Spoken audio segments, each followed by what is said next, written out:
everybody, and welcome to this edition of Inside Insurance.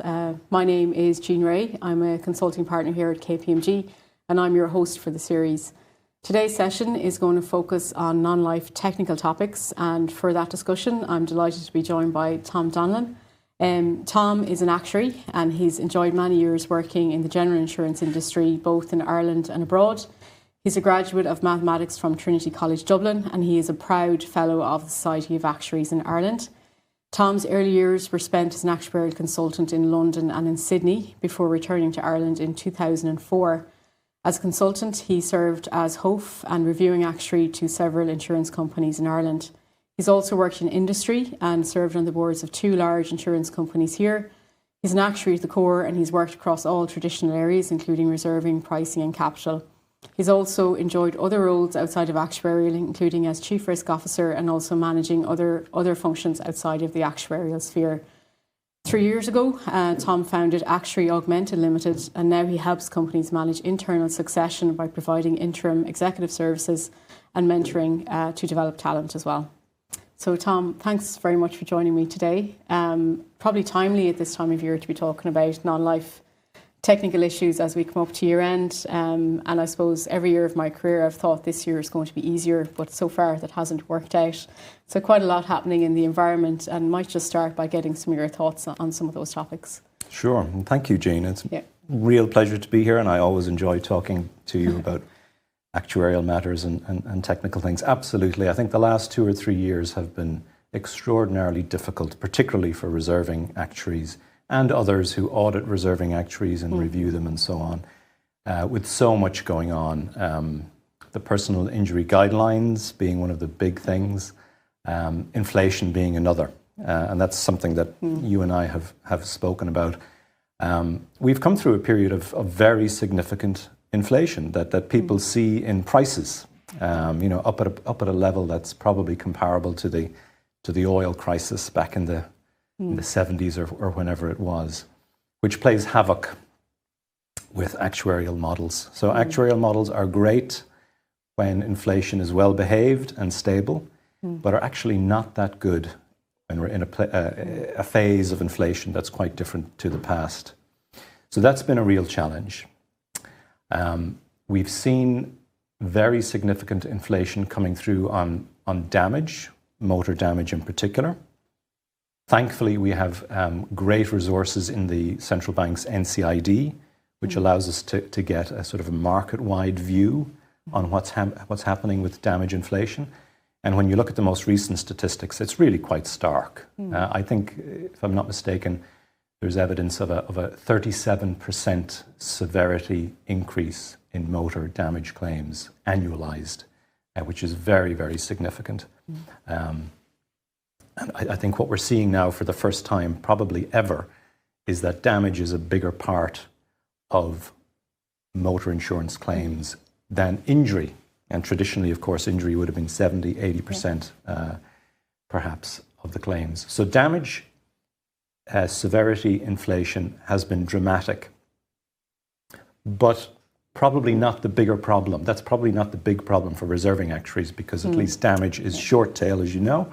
So it's, from a reserving perspective, it's important, but not as important as injury, because it takes so long for those injury claims to settle on average.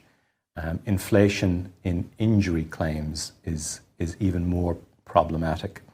And from a technician's perspective, of a reserving actuary's perspective, we have this added complication that when we look back in the history, we have this massive distortion, if you like, relating to the personal injury guidelines. So we have one force bringing down severity and another force bringing up severity, and then the poor reserving actuaries in the middle trying to make a call on what's actually happening. So inflation has been very difficult. I think you will remember when actuaries study reserving methods and so on, there are methods that allow for inflation explicitly. I personally have never seen one used in real life.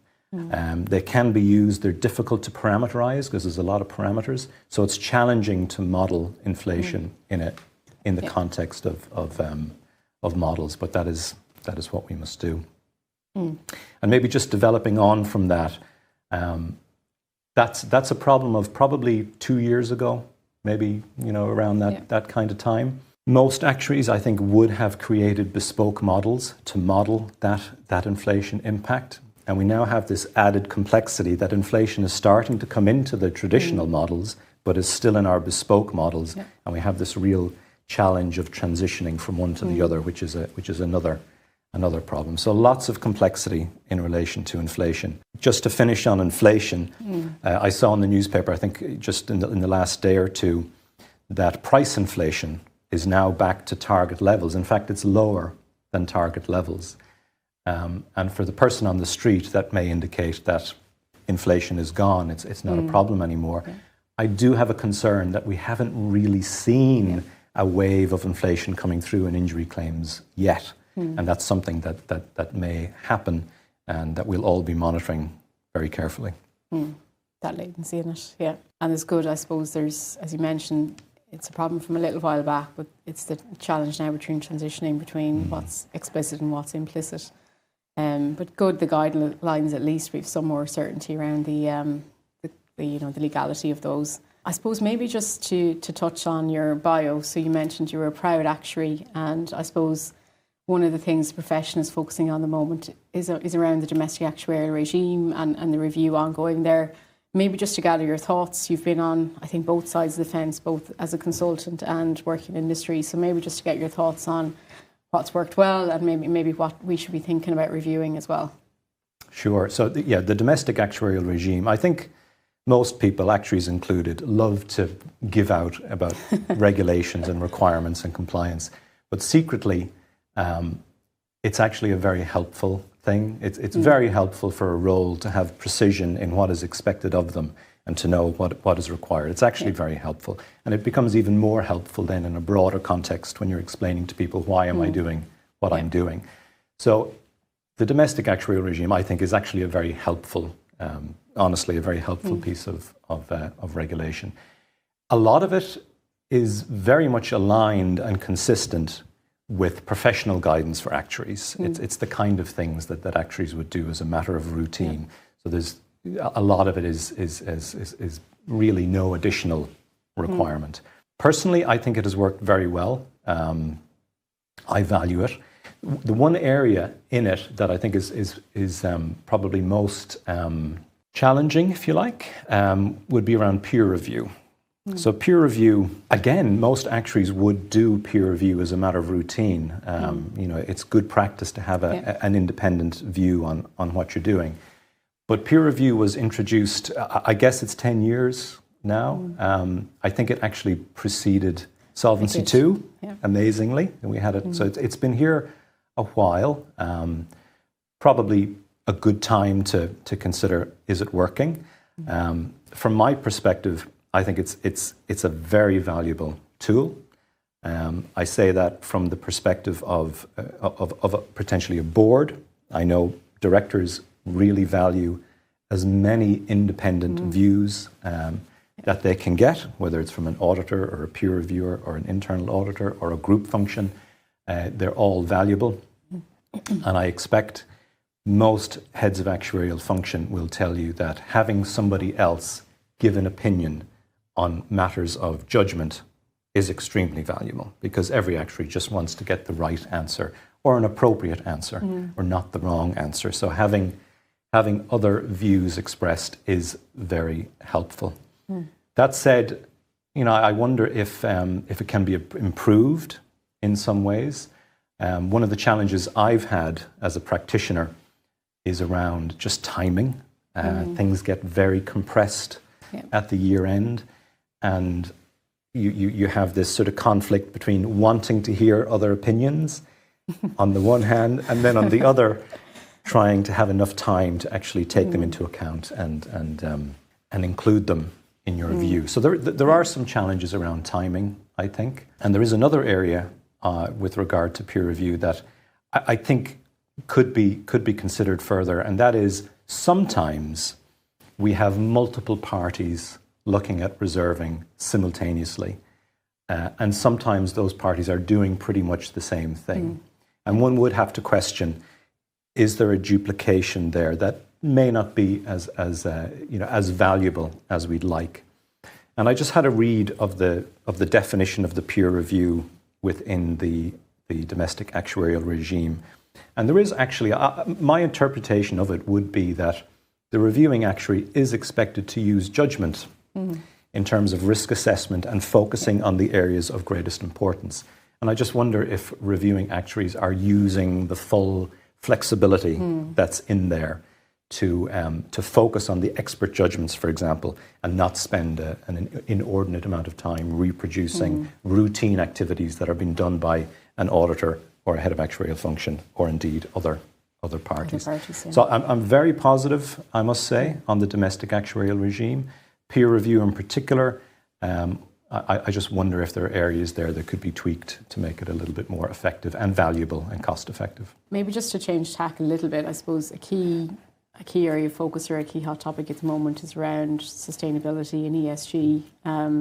And we're all well aware of the increase in, I suppose, frequency and severity of extreme events. The insurance industry is obviously a key stakeholder in all of that. And maybe just get your thoughts on what we can do to help the transition or help in that regard.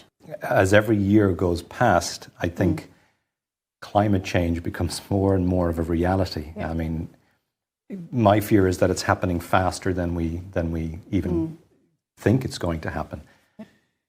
When we look at the Irish context and what's actually happening on the ground, I think the standout impact is flood. It causes such misery and economic cost for so many people, property and businesses. So flood is already a problem, and it's probably an area that is going to get worse rather than get better. Insurance definitely, I think, has a role to play there, because flood, is a peril that we insure. And to be fair, most properties in Ireland would have some form of flood cover. But we do have properties that cannot access flood cover. Yeah. Some of those, by the way, will never be insurable. There is a point at which you cannot insure a property.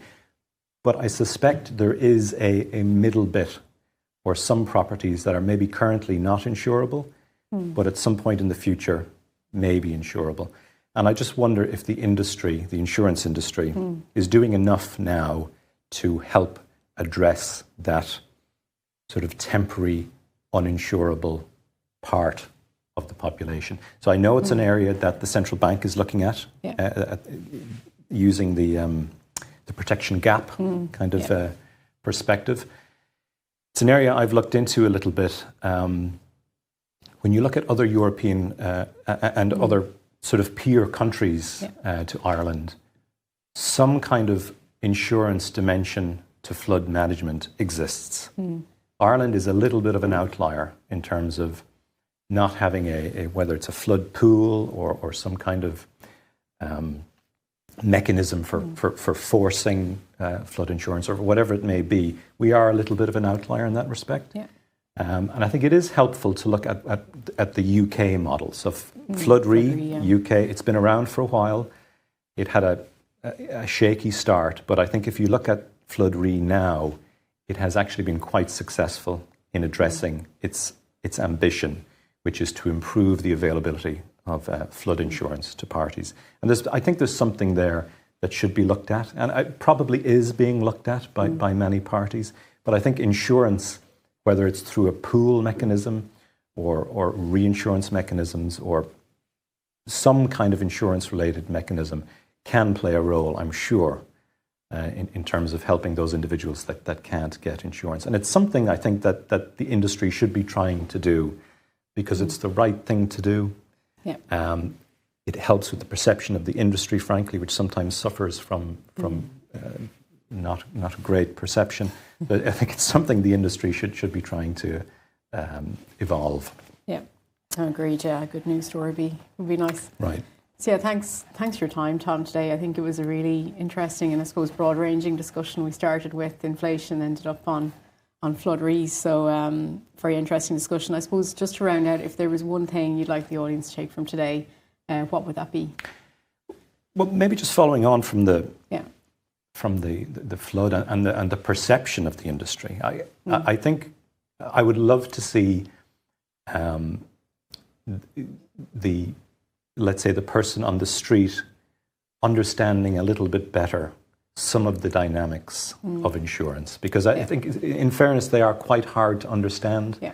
And it does lead to some elements of misunderstanding of insurance. For example, people who work in insurance fully realize there's a cycle.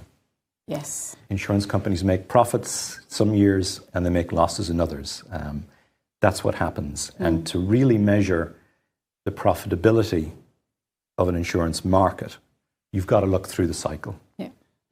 If I look at the motor insurance market in Ireland, that cycle is probably 10 years. It was probably longer in the past. I think it's slightly shorter now, probably because of government initiatives. But you are looking at a 10-year cycle. If you look back at the profitability of insurance companies in the last 2 years, it's been very profitable. If you look back over 10 years, it's actually quite marginal. So that's a concept that is probably not well understood. Yeah. Similarly, the latency in insurance, just how many years and the lags that it takes for things to change. Like the personal injury guidelines introduced in 2001, and I think if you look back at 23, the majority of claims are still being settled on a book of quantum basis. You know, it just takes time. It just takes so long for these changes to feed through the system. And I think that's another dynamic that's probably not well understood. I'm not sure if we can do anything about that, but it would be great if the industry could sort of explain itself better to the general public. Yeah. The guidelines have been introduced in 2021, and the litigated ones taking time to work their way through. Yeah, absolutely. No, thanks for your time. It's been great and insightful, and always a good discussion as usual. So thanks for your time, Tom. And thanks everybody for joining us. As usual, if any of the topics resonated with you today, please feel free to get in touch with myself or your usual KPMG contact. So thanks for joining, and see you again soon.